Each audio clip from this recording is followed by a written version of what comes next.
There we go. Yo, party people in the place to be. What's good? What's good? What's good? What's good? What's good, everybody?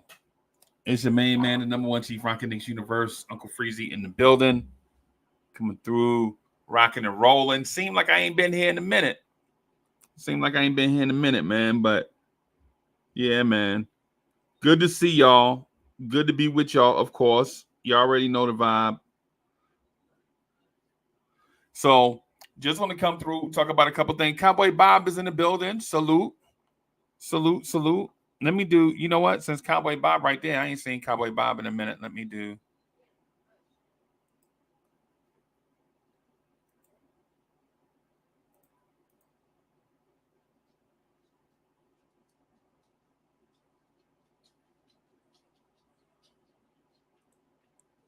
All right. There we go.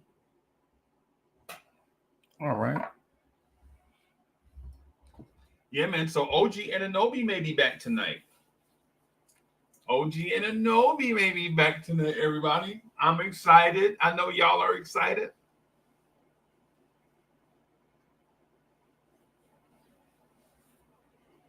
I'm excited, man. I know y'all are excited also.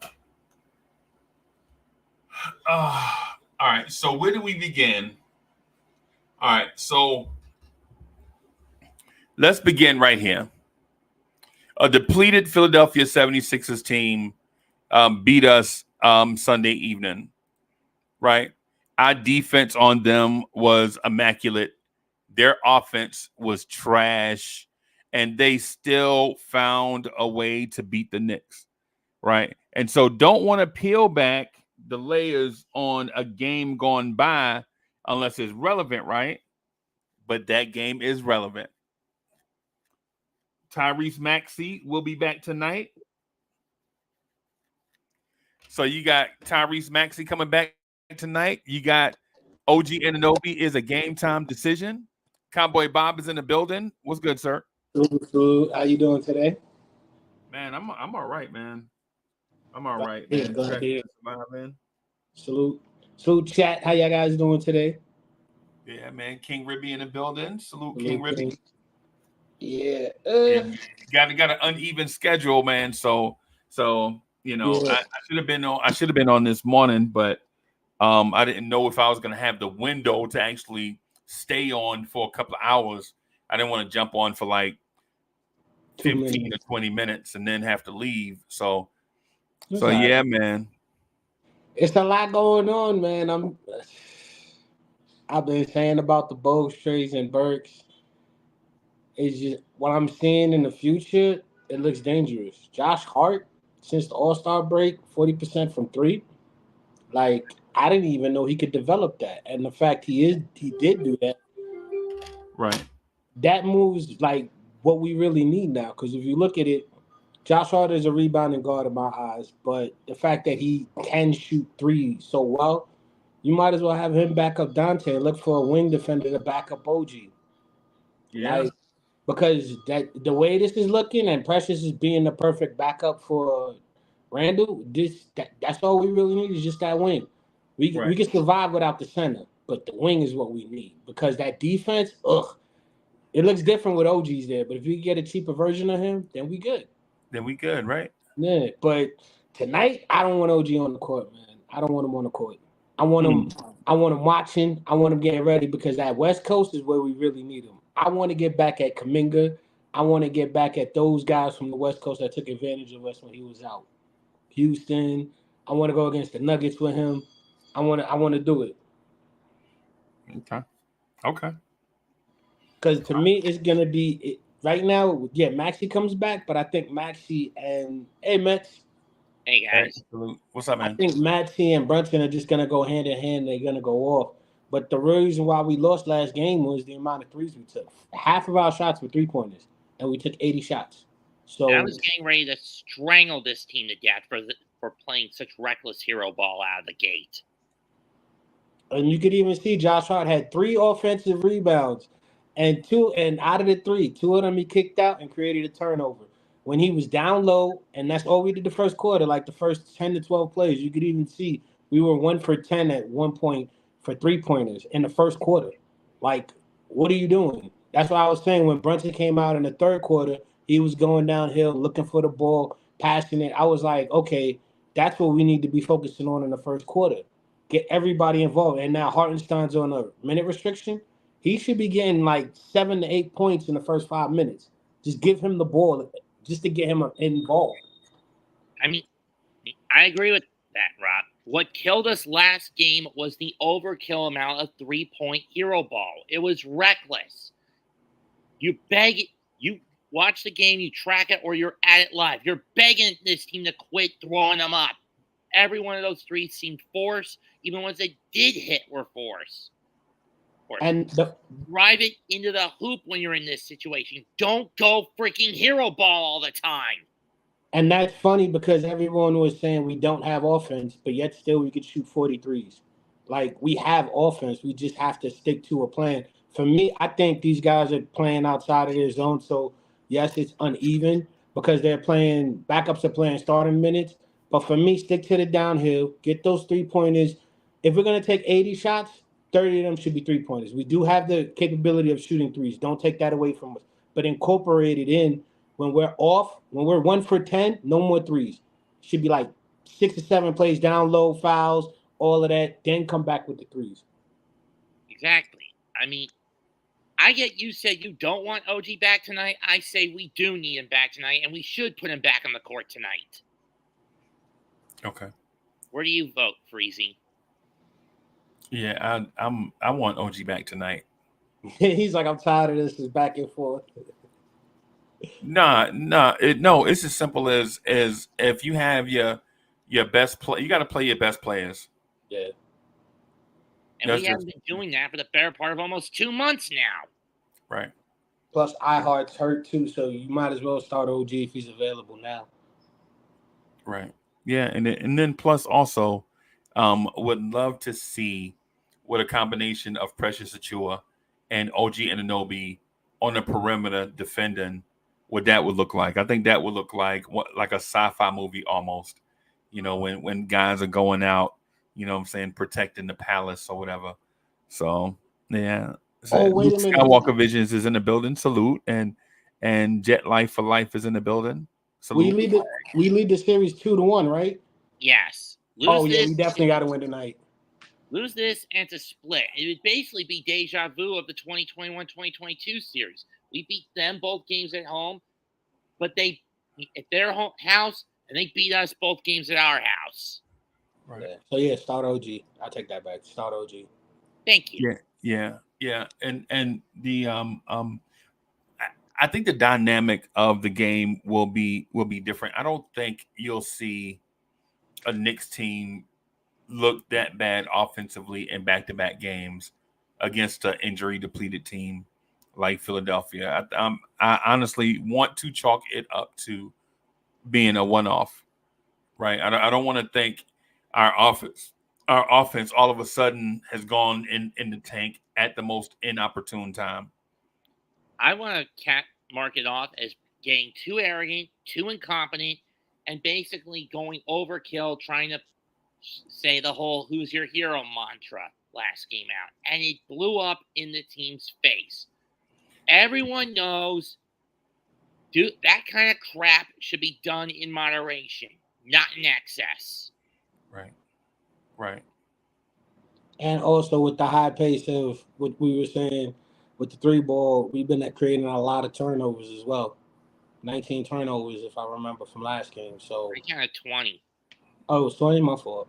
So that transition points that we were getting, those fast break points, you create 20 turnovers. That's literally 40 points you're giving to the other team as far as an opportunity.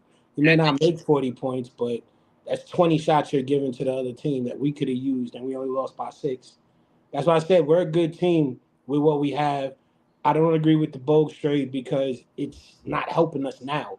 It's helping us for when everyone comes back. We need to focus on it now. Right. I mean, and I've said this before. If we had kept Flynn, I understand getting rid of Flynn was also part of basically filling out and getting rid of Fournier as part of the capped up in addition to Grimes. But if we had kept Flynn or at least one of the draft picks and just gotten Bojan, then it would have been fine.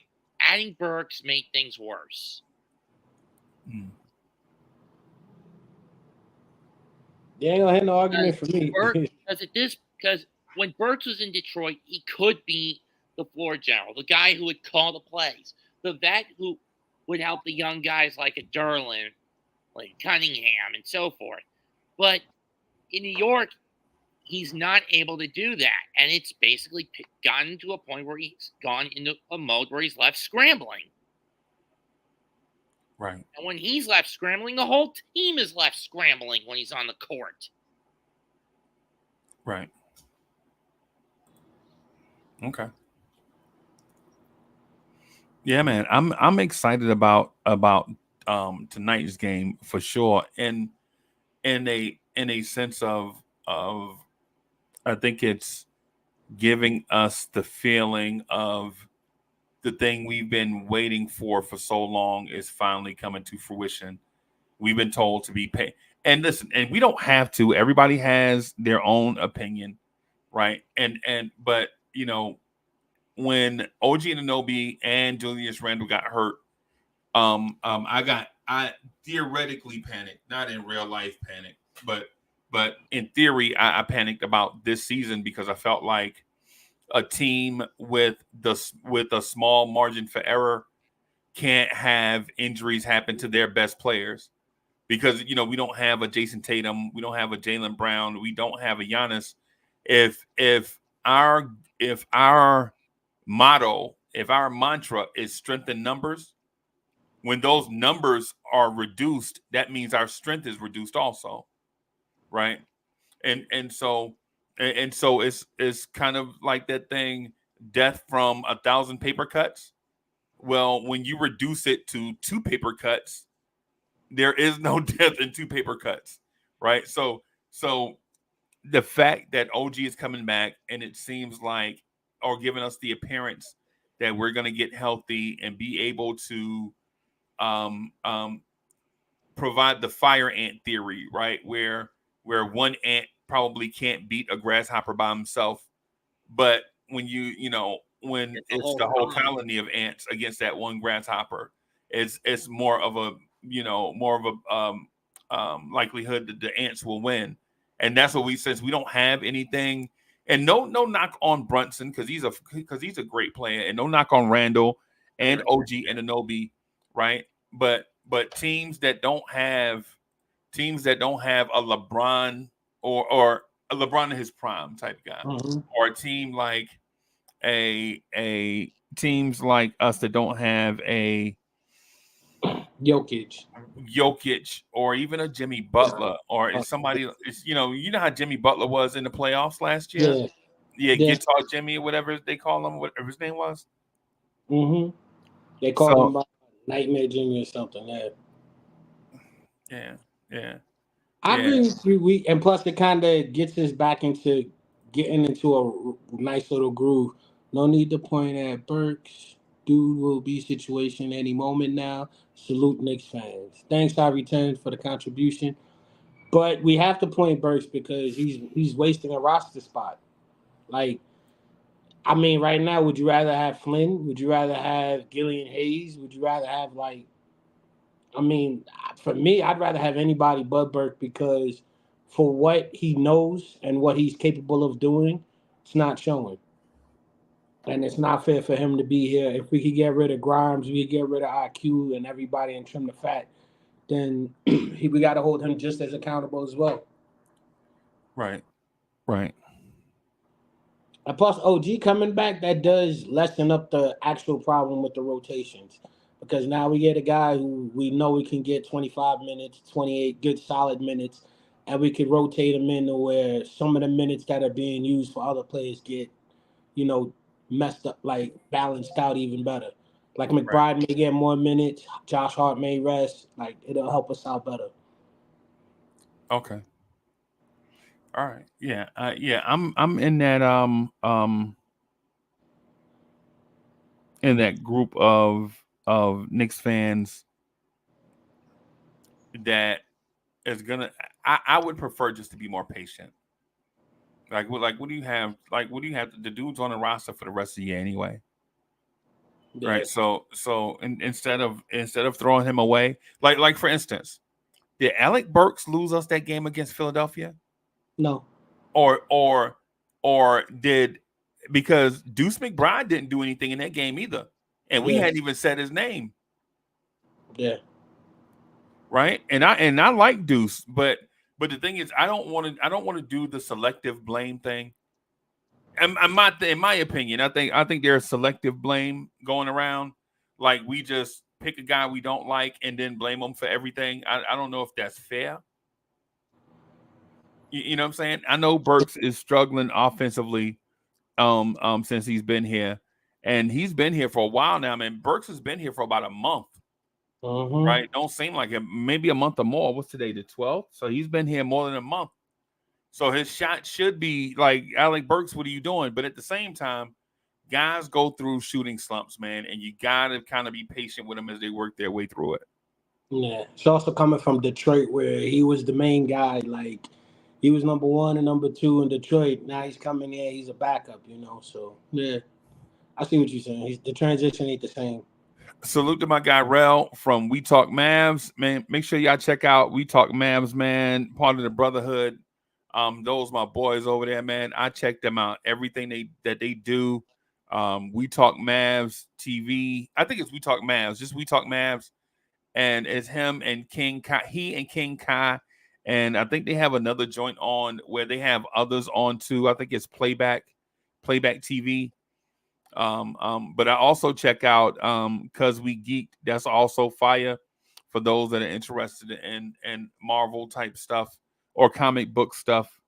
One of these days, Cowboy Bob, Rel has got to send us an invite to be on Cause We Geek so we can get on there and pound the table for Silver Surfer. Somebody's got to pound the table for the Silver Surfer, bro. Silver Surfer, he's the reason why Galactus comes to your world. Like, he sets everything up for Galactus to take over. Without him, Galactus ain't doing nothing. Right. And Galactus uses him while he's absorbing the Earth to take some of his pain. Like, Silver Surfer's that dude, man. When you were saying that just now, let me say this thing. Everybody listen. So I'm trying to do this thing. I've been trying to do it for 2 years, man. Listen, if you can't have your camera on, just sit it out. Right? I've been saying it for like 2 years. I've been saying it since I've been like blue in the face. Right? But like just going forward, man, if you want to, if we put the thing out there, man, if you can't have your camera on, we're just gonna ask you just to hold it in the road, just what I'm saying, sit it out so that people can connect with you or whatever. You know what I'm saying? So if you ain't got a camera, just chill out. Just what I'm saying, we trying to grow this thing and connect with our people. So don't be offended by it. Just understand that if you're not available, then you're just not available. So my bad, Cowboy Bob. Nah, that's cool. But I like Silver Surfer, man. That's that dude. Yeah. But with tonight's game, we already know what we got to do. We saw it last game. Stick to downhill. Let Brunson. What I really want to see tonight, though, Dante with the ball more. I want to see the ball more in Dante's hands, him bringing it up. I want to see if he can do it now that if OG comes back tonight. Try to start using that now towards we could set it up for the playoffs, because I'm still seeing Brunson with the ball in his hands too much. And when we get a half court, I want Brunson to have the ball in his hands. Don't get me wrong. But for me, how he is with the quickness, how he is to get into his spots, how he is to get into where he's at, we can get him half court with the ball as he's moving and then going. It's just continuing motion. It's not stop, dribble, create, hit the physicality, and then go. Like, that's the extra 4 or 5 seconds. Brunson would be so nasty. It'll just look like a smooth, like Reggie Miller type. Like how he used to come off of the screens and just pull and pop. Like, that's what I'm talking about. The smooth picks, the smooth transition.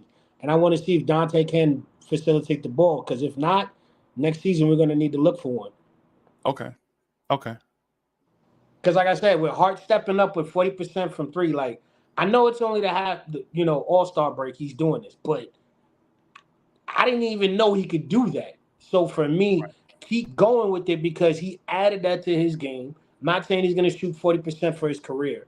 What I'm saying is, But on how many attempts though? last time I checked, it was on. I think he had like 9 attempts or 7 attempts a game since the All-Star break. I think it was something like that. Okay. And he's knocking like 3 or 4 a game. So it's not really like he's shooting like 10 and going 4 for 10. He's going like probably 3 for 8 but it averages out to like 40% except for last game.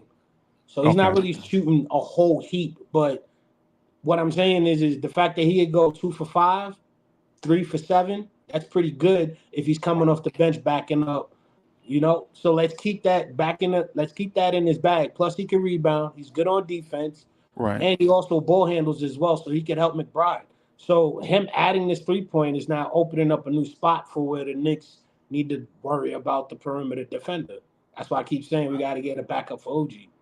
Because if Josh can do that, and then we could trust Dante to control the ball, our offense would look totally different.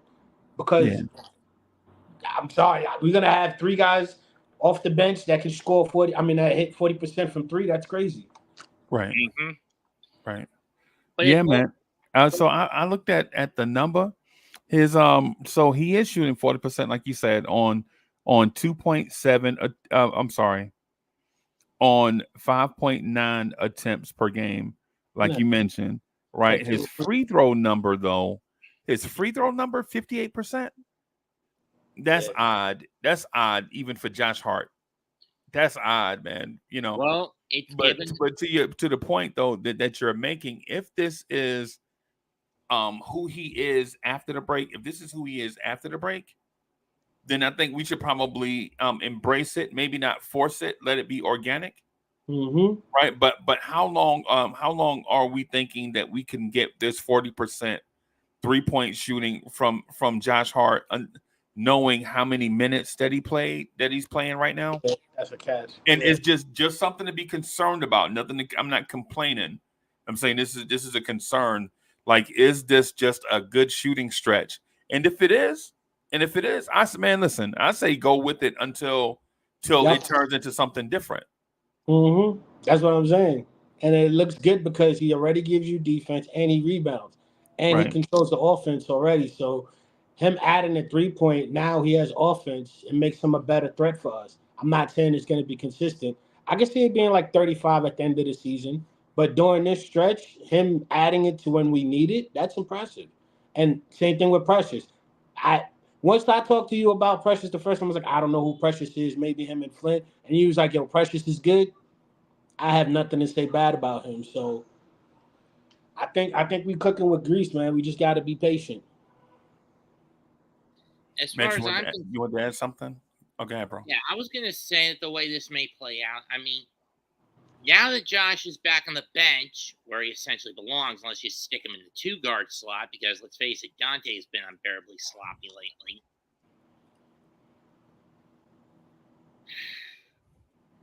So I wonder. I mean, is this the respite that Hart has been waiting for? I mean, you've seen that he's been burned for like 40, anywhere from 35 to 47 minutes a game because of the OG injury. Right. I mean, we all knew that at maximum, it was going to take 6 weeks for OG to recover from that bone spur surgery. Right. And the 6 weeks are essentially up. Now we've got him back. It now boils down to how long he can hold the fort down along with Brunson and Dante until we get Randall and Mitch back. I mean, they've really been pushing up Mitch's timetable, and that kind of worries me to rush him back. You know what I mean? Right. And just in a relatable point to what Cowboy Bob said about Josh Hart's 3-point shooting. Cowboy Bob, I just want to mention this to you because I think it's an excellent observation on your behalf. During the same span last season, Josh Hart shot 47.4% from 3. So the uptick after the All-Star break this year seems to be, and it's too early to say with certainty, right? But Josh Hart this year has an uptick in 3-point percentage after the All-Star break but he also had this uptick in 3-point percentage last year after the All-Star break. So for it to be 2 years in a row, and it's still early, right? I think the Knicks still have a bunch of games left, right? So you can't really draw the conclusion, but you can put it on your radar. Right? Like, hey man, Josh Hart shot 47.4% from three last year after the All-Star break. And this year, he's upticking, he's headed that way too. Is this something that Josh Hart's gonna do every year? I mean, we don't know because we only want to count the numbers in Tom Thibodeau's system. And Right. at least we know it's after the All-Star break. So if we survive to the All-Star break, we can depend on him during the playoff push, which is another rarity for most players because around that time, players are getting hurt, they're wearing down, and they're starting to, Right. That's actually impressive. I didn't even know about the 47% from last year. Thanks. Yeah. It's things just to be aware of, Salute to Hard Will. Hard Will is in the building. Sherwin, Corey Lee is in the building. King Ribby is in the building. Salute. John Bryce is in the building. Yeah, I think it's something to speak to in terms when Knicks fans are searching for answers and things to talk about in conversation and sort instead of recycling the same old stuff. One of the things that I think we probably should talk about is like these things that Cowboy Bob mentioned. Like, is this a trend? Is this something that we can depend on down the stretch? Right? Because it looks like 2 years in a row with Josh Hart. Right? It's just like we point to Jalen Brunson putting up all-star numbers in November, December, and January, 2 years in a row with the Knicks. Yeah. It just like we point to Julius Randle putting up all-star numbers in November, December, and January with the Knicks every year. And him getting snubbed in at least 4 of those 5 years. Yeah. Also, But the numbers are what I'm talking about. When he make it a 9, I'm talking about the numbers and the trending part of it. And so Jerry Fitz is in the building. So Cowboy Bob, let's ask this. Mm-hmm. Let's ask this. If Josh Hart's 3-point shooting is on the uptick, but the Knicks offense may have taken a downturn, are those two things related to each other? Yes and no, because I'm not gonna be honest. Just give me one instead of yes and no. Like I'm gonna say no in the aspect because we wouldn't even be in this situation because I'm gonna be honest. I didn't even know he had that consistency of 3-pointers. I know he's gotten better because I've heard him made the statement he wants to get better, and I started noticing from when he made that statement. So for me, him adding that to it, it's not hurting the Knicks offense. It's actually making it better because when we get into those slumps, him being able to knock those 3 balls would be good. But the problem where I say it is a problem offensively is he keeps kicking it out. Those kick out plays, like I said, where he had 3 offensive rebounds, he kicked it out twice. He should have went in and attacked the rim. I'm unfamiliar with are you talking about the and maybe Mets, can you understand what he's saying? Is he are you saying that he's passing up 3-point shots on the perimeter, or are you talking about Josh Hart getting the offensive rebound and kicking it out? Josh Hart getting the offensive rebound and kicking it out. Like when he did it with the Sixers, he missed his 3-pointer, came in, grabbed the rebound, kicked it out. That was good. But when he got the second offensive rebound, he should have went back up as opposed to kicking it out again for another 3. Now, I know that there's plays and stuff like that, but that's where it hurts us because even though his 3-point has improved, it's going to hurt us because we're going to settle more for the 3-point shot as opposed to settling for downhill. That's the negative about him adding the 3-ball because he's going to depend on it more because it's 3 points as opposed to 2. And the way the refs have been with the rest whistles, you're most likely not going to get a call unless you're hitting on the floor with your head first. So, and as I was going to say, Bob does have a point because I have been seeing this pattern with Hart that when he's on the perimeter, he has this bad habit of trying to kick it out to other, or when he's deep in the paint, He kicks it out, looking for someone who will hit that perimeter three.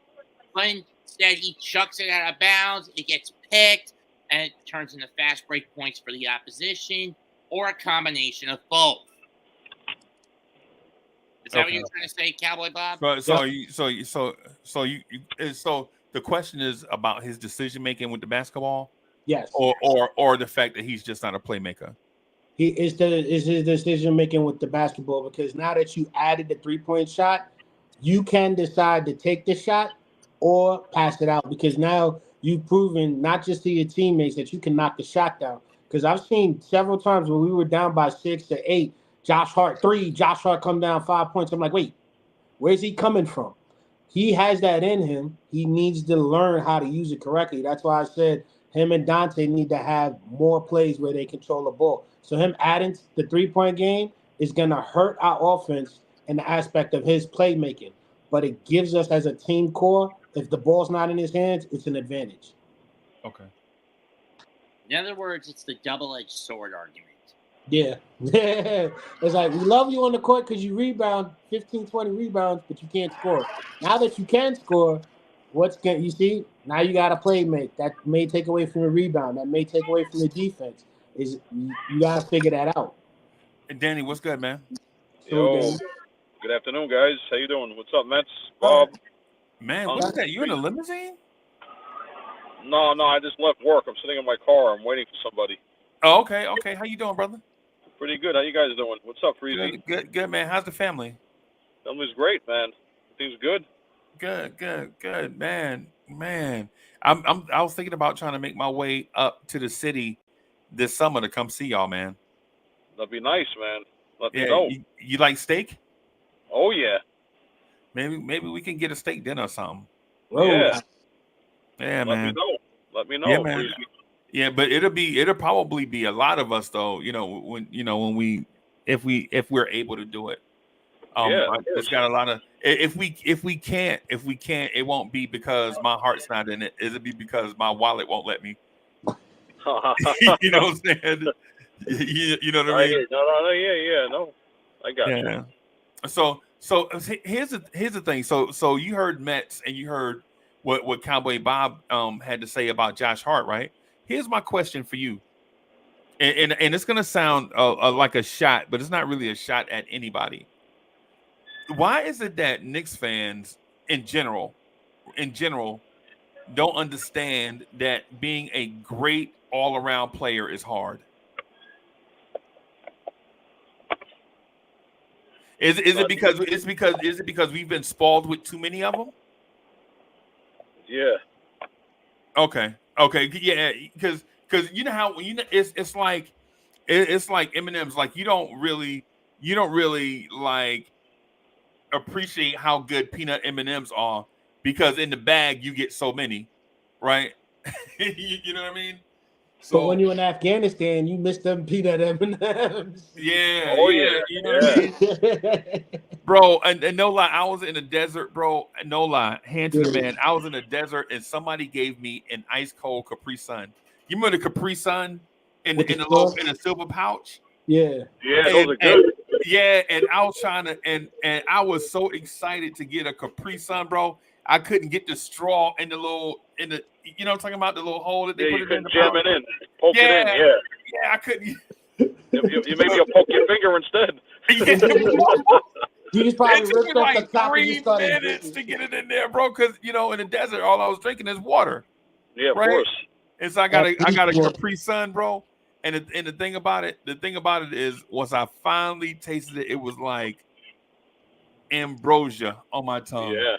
Wow. You know what I'm saying? It was like, oh, this thing is so good. And then now I'm walking in the store and I'll be on a Capri Sun aisle. Like it'll be nothing but Capri Sun as far as you can see.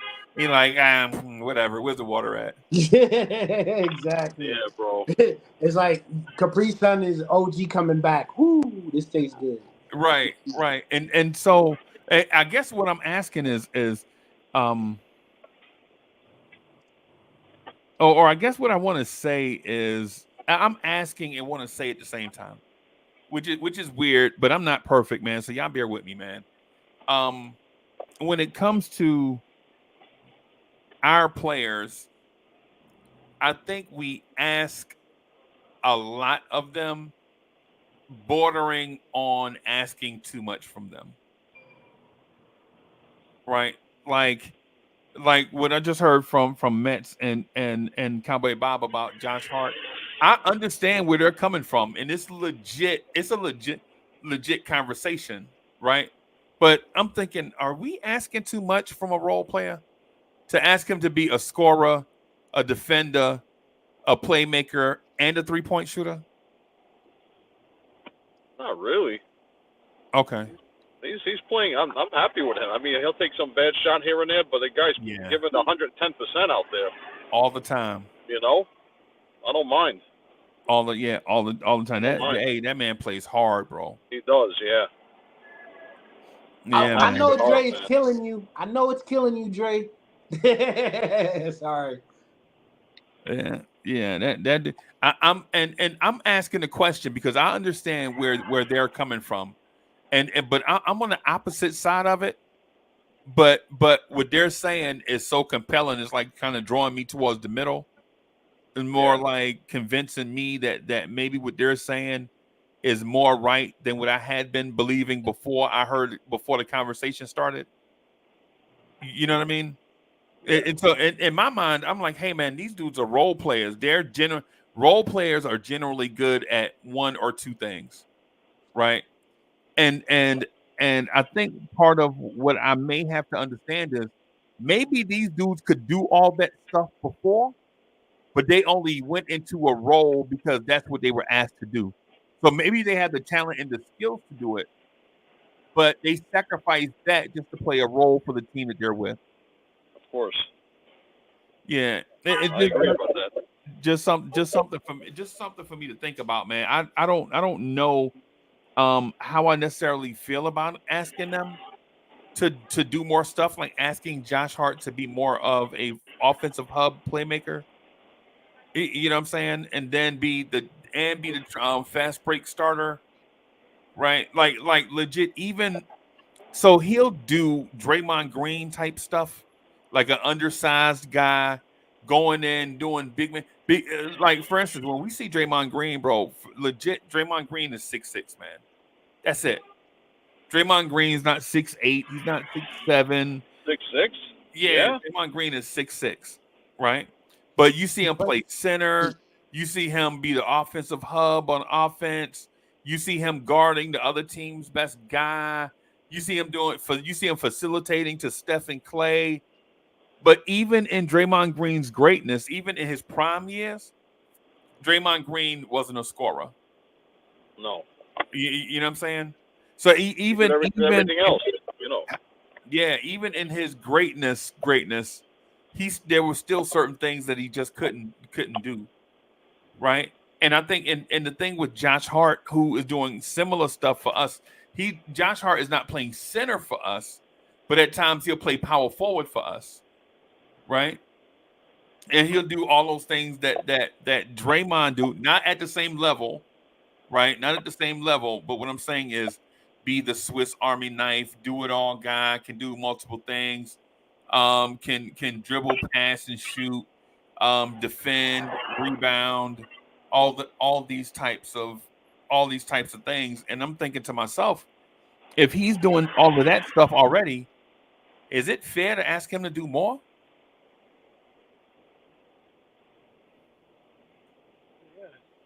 Everybody wants more. No one settles. Everybody's always expecting more out of, especially the NBA players, you know. But I'm happy with what he's doing, Hart. Yeah. Those rebounding, and if he gives you 10, 12 points, defense, that's what he's really here for, really. Transition, rebounds, getting out, grabbing rebounds and going, pushing the break, getting fast break layups. I'm cool with that. How about you guys? Bob, me honestly, I think Josh Hart showing us this. He showed us he can add the 3-point by being consistent and stepping up. And even just brought it up last year after the All-Star break. He's showing us that this is a part of his game. We're not asking him to be going out there shooting 10 3-pointers and hit 40%. We're just asking, be a little bit more aggressive on offense. You perfected this on your own. Use it, because that's not me asking you. He's doing it himself. He said he wanted to be better at the three. He's the one doing the work. It's not like we saw 3, 4 games of him hitting the three. He stops and then he gets on a streak. No, he's consistently showing that he's adding this to his game and he's being better. I'm not asking that of you. What I am asking of you is the rebounding, the facilitating. You want to add the 3-point game to add to your offense? Cool. But this is what we're asking of you: rebounding, facilitating, playing defense. Okay. Mitch, you in the same boat? Yeah, I guess. What was the thing? The question? I wasn't really paying attention. What was it? That he's a Swiss Army knife. It used to be Alex Burks was a Swiss. Alex Burks. Yeah, was Josh has taken that spot up, but sometimes he's a double-edged Swiss Army knife. He's got to produce it to a single edge. He can't screw over his own team. Right. Yeah. And with the way he plays sometimes, it's like he's trying to beat the other team, but at the same time, he screws over his own. But I think that's going to make the adjustment once he has people, like, for example, the same play I've been talking about with the 3 offensive rebounds. Had he kicked it out once and they made one of those 3-pointers or gotten downhill with Randall, because he probably would have kicked it out if Randall was there. Randall would have probably head fake, went closer and made the shot. It still would be effective. So a lot of our misses, Josh Hart has to do double time in one area and he's missing out on the other. Same way with Brunson, where Brunson, you see him doing more offensive facilitating and passing now than before when we had the other guys. Okay. Yeah, clearly he has to be more assertive because guys were out due to injury. Mm-hmm. Right. But bench guys and role players are basically bench guys and role players for a reason. You would love it. You would love it if you could get more out of them. But at the same time, I think we're in a situation with Hart and DiVincenzo and Precious and Hartenstein where they are best suited, in my mind, they are best suited to thrive in their current roles with star players around them carrying the weight of a star. But when you ask a role player to be a star, I think it puts you in those situations where at times they're just going to let you down. Yeah. Yeah.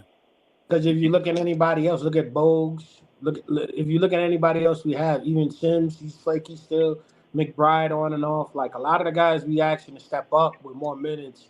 McBride's been good for me. He's improved, but he's still slowly coming along. Better than Sims. But if you look at other people that aren't stepping up, that's why I said I think Hart and Precious both separated themselves into this rotation to where now they're going to be our second options off the bench, and we'll be fine because he's already used the minutes and the experience now with the injured hurt, with everybody being injured, to get that experience to know what he's going to run. So all he needs is he's going to get lesser time, lesser plays, but he's going to be more efficient. So it's not asking a lot. He's taking advantage of the time now. It's like practice. Coach says practice is over in 4 hours. You're going to leave in 4 hours? No. You stay on the court till the play's closed, and then the next day you come back, do it again, and you'll get better. That's what Josh Hart's been doing. So for me, he learns how to control it. We don't need to change up anything. We can rely on Josh Hart and Dante back and forth. Dante having a bad game, let Josh Hart run. Okay. Yeah, I think the same thing applies to all those guys too, Danny. Not just Josh Hart. I think it applies to Dante DiVincenzo also. I think it applies to Precious Achiuwa also. Deuce McBride also. I think all these things, all the same principles apply. One of the things that I preach, and I probably shouldn't, but one of the things that I preach is that whatever is applicable to one should be applicable to all in fairness, right? Like Danny, you remember 2 years ago when every show people would come on and bash Julius Randle? Remember that? Everybody used to bash Julius Randle every show. No handle Randle, right? Yeah, they used to bash Randall every remember show, that. right? Yep. But meanwhile, there would be others on the floor being worse than RJ Barrett would be wildly inconsistent, and we wouldn't even say RJ Barrett's name because we would use excuses like, "Oh, he's young," or "RJ's coming Yeah. back from injury," and all these type of things. But in the grand scheme of things, I guess what we're learning as a fan base as we get used to this team being a really good team is that everybody should be held to the same accountability standard, right? Everybody should be held to the same thing when it comes to accountability, right? If you didn't play good, you should be called out on it. When you play great, you should be getting kudos for it, right? Like there shouldn't be a clear double standard in my mind. No, you're right. Correct. Everybody knows knowing their roles right now. And to anyone who says they're happy that who didn't want RJ gone, it's worked out for the Knicks in hindsight that he's gone. And while it has somewhat worked out for the Raptors, I wish it would have dipped quickly, but what can you do? Those say RJ never should have left. I say, screw you guys, I'm going home. Appreciate you, Cartman. Yeah, guys, I'm going home. Yeah. Yeah. So the thing about what we do is as fans, and I know we emote a lot, right? During the course of the game, we might emote something 100 or so times. Oh man, that was a terrible shot. Just randomly, just blurt out something. You know what I mean? And so I know we get caught up. I know we get caught up in the moment with a lot of stuff. But what I will say is that as I learn how to be a fan of a good team, that all this stuff, while it's not new to me, it is kind of unfamiliar. Danny, when's the last time you could say the Knicks have been good for a long time, for a stretch? Last time was when everybody would. You mean for the season when they had all? No, Everybody for like 5 years in a row. When's the last time the Knicks have been good 5 years in a row? I don't remember. In the 90s. Let's talk about the 90s. That's it. Yeah, like 1990 to 95, like that era. Like that's the only time I can remember. Cause that's it. Me too, Bob. Yeah, and that we only had one good All-Star in Ewing. We didn't have a bunch of that. That was a team of nothing but role stars with one All-Star. Like, if you really want to talk about a team that was built from like iron and forging steel, 90 to 95 were the Knicks. But the beautiful part about it, though, what we're going through now is actually reminding me of that era. It's reminding me of all these guys stepping up and doing what they got to do. So. Oof, I'm sorry, man. I'm sorry. Go ahead. I just started thinking of how good we could be when everybody gets back. It's gonna be scary. Right. Hey, Freezy, I saw a video. I don't know what that was yesterday, the day before of OG hitting threes in the top of the key. Did you see that video? No, I didn't get a chance to see it. He must have hit like 10, 11 in a row. Okay. But he's wearing something on his elbow, some kind of thing. Yeah. I hope they're just not rushing this guy back, man. I hope they don't rush nobody back. Because the elbow with anything on the elbow that's it's a sensitive thing there. Yeah, that could be. Those elbows can be career threatening stuff, bro. Yeah. That's what you use to shoot. That's your leverage. That's how you get the arc. You can't extend fully, and its tightness, you're gonna miss your shots a lot. Your hands are gonna start twitching.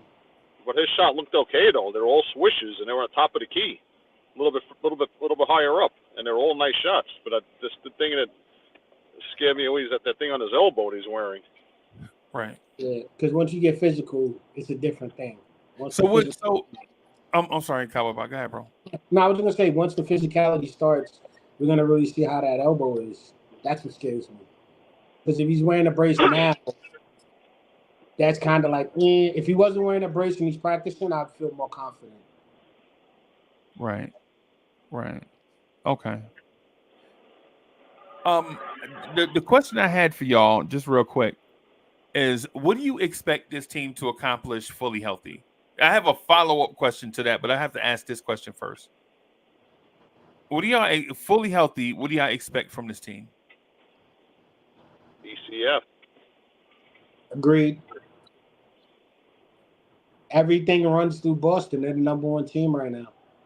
And the best way to say championship, get to the EFC first. Because if you're saying we're a championship team and we can't get to the EFC, there's no point. But once we get there, I think we are the team that can hit them in the mouth. We are the team As to far as beat. I'm concerned, if we ever play Boston again, we need to find their pot of gold and steal it. And the Cavs beat them too a couple of nights ago. So Yeah. if the Cavs can beat them, what are we really talking about? Like, the only teams that are beating us are teams that are losing to our 3-point presence, or if they have great 3-point presence. So for me, I want EFC and to go against Boston. I want to hit them in the mouth so bad. I want to knock Porzingis out. No. They're not the unicorn. Not the unicorn. Leave our unicorn alone. That's not our fault what happened to him. Like that. If we had Porzingis now, come on. It'd be different. Yeah, it'd be nasty right now if we had him. Because that management wasn't ready for a guy like Porzingis. Yeah, that was Jackson's fault for drafting him. Sure, he scouted him, but the guy never really scouted at all with his draft picks or with Phil the Jackson was terrible. Well, he was an idiot. Yeah, and so my follow-up question to you is if you don't expect the Knicks to win a championship this year, then why rush all your injured players back knowing that you're not going to win a championship? It's not knowing that you're not going to win. It's the fact of you can get there when healthy. You just got to follow through. Why would you take away that opportunity and push it for next year? Because the thing is you don't know what next year brings. You don't know what's going to happen. If your chance is now, you take it. Because look how long Tibbs has been building. This is the third franchise he's been with building up to get to a championship. It's not promised tomorrow. So today, you bring back your players and you compete, because the experience they get now will probably help them next year. And if they do get to the AFC and do perform well, you got a championship team. The only reason why we're not championship is because we haven't beat the respected Boston team. They own us in this series, and they're the number one team. I'm with Quiet Money. When I was asking, I asked y'all that. I didn't state my answer. My answer to the first question is what do I expect this team when healthy? Is I expect us to win the championship. Right? That's my expectation. Mm-hmm. And all those teams that beat us before, they beat all different iterations of the Knicks. They beat the Knicks when RJ Barrett might have been the best player. Y'all remember at the beginning of the season when RJ Barrett, when Randall was struggling and Brunson was struggling too, and RJ Barrett was our best player? Y'all, nobody remember that, right? Because it happened so long ago, right? Anybody remember when Mitch and Hartenstein was basically getting double-doubles almost every game when they were playing together? No, we don't remember that. Anybody remember when Hartenstein looked like he was going to be a top 10 center in the league? Remember that when Hartenstein would get like 11 points and 20 rebounds? Yeah. 7 or 8 of them would be offensive rebounds. Y'all remember that? That was so long ago, right? Right, and that's when he was healthy, though, Freezy. I don't think he's really 100% now. That's why we're not getting big outings from him anymore. I think he's still kind of injured a little bit, I think. Right, but the point that I'm getting at is teams were beating us when we look different from month to month, right? October was the RJ month, I guess, right? November was the Brunson month, and then end of November, December was the Randall is on fire. Randall's a top 10 player part. Y'all remember that? From about Thanksgiving on, where Randall looked like he might be a top 8 player in the league, right? And then come January, it's OG and Precious, right? And teams were and we were hot then. We didn't lose to many teams in January. I think we lost maybe twice or whatever, right? And then in February, teams were beating us because we were so injured, right? And then in March, teams were beating us because we were trying to figure out lineups because we had all the new additions, right? And it kind of in February also. In February and in March is teams were beating us because we were injured and we had all these new additions. and such. But what I'm saying is when the team gets back healthy and when we are who we are, I don't think these teams can beat us.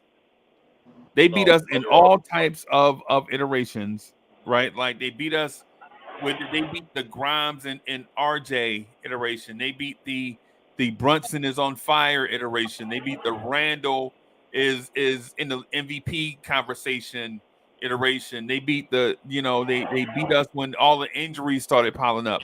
But what I'm saying is once we get healthy, right, and we face them with the current roster, but everybody's healthy, I think we could be in the championship conversation, not just Eastern Conference championship conversation either. Yeah, you're right, Freezy. I'm going to backtrack a little bit. I'm going to say championship, not just Eastern Conference Finals. If we get back healthy and get back to the way we were playing before with everybody there, anything, like KG says, anything is possible. Yeah. Right, Bob? Right, Mets? Yeah.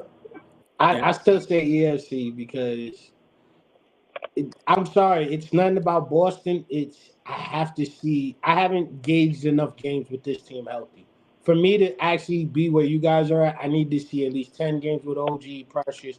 I need to see 10 games before I can actually say we are a championship team. But before the season, and I'm gonna stick to my guns. Yeah, I've been saying we are Eastern Conference Finals because of what we have and what we are showing what we can do. So until I see 10 games, I'm not gonna be on that side of the fence just yet. Okay. What I'll say to that is y'all have been watching sports for long enough, and y'all and Mets can attest to this through baseball, right? Mm-hmm. The team that wins the most games in a regular season Yeah. is not always the team that wins the championship. Of Yeah, course. unless Right. of course them damn Yankees. Yeah. That 2016, you could say Golden State, did they win, all those games and then lost? Nope. Was it I can't remember when it was, but they like broke the most winnings or something like that. They had, 16. They like, lost that And they season. blew it. yeah, and then they lost that season and they had the best record. They were 73-9, Yeah. and they lost to Cleveland in 7 games. Because they blew it after 4. Right. Yeah. But Yeah. look at the Giants. 18 wins, 1 Giant loss. Patriots. Patriots freaking won 18 in a row. They were supposed to be the next coming, and the Giants just smacked them in the mouth. That's how I see our team. Is like that Giants team where if we're there, we gonna show out. Right. And the reason why I bring that up is because I think we're crowning Boston, right? And Boston had won a championship. Boston didn't even go to the NBA Finals last year. Miami went to the NBA Finals last year. Mm-hmm. Right. I think we are probably prematurely crowning Boston. I think we're prematurely thinking that we can't beat Cleveland. I think we're prematurely assuming that we can't beat the Milwaukee Bucks. Right? I think we're prematurely assuming a lot of things before we actually get to the place where we'll get tested. Right? I think it's and listen, respect to those teams for having great seasons. Mm-hmm. But for the most part, those teams didn't have the rash of injuries that we had. Right? I mean, Cleveland had injuries. Everybody during the season, basketball is a professional physical sport. You're going to have things like injuries, and things are going to occur.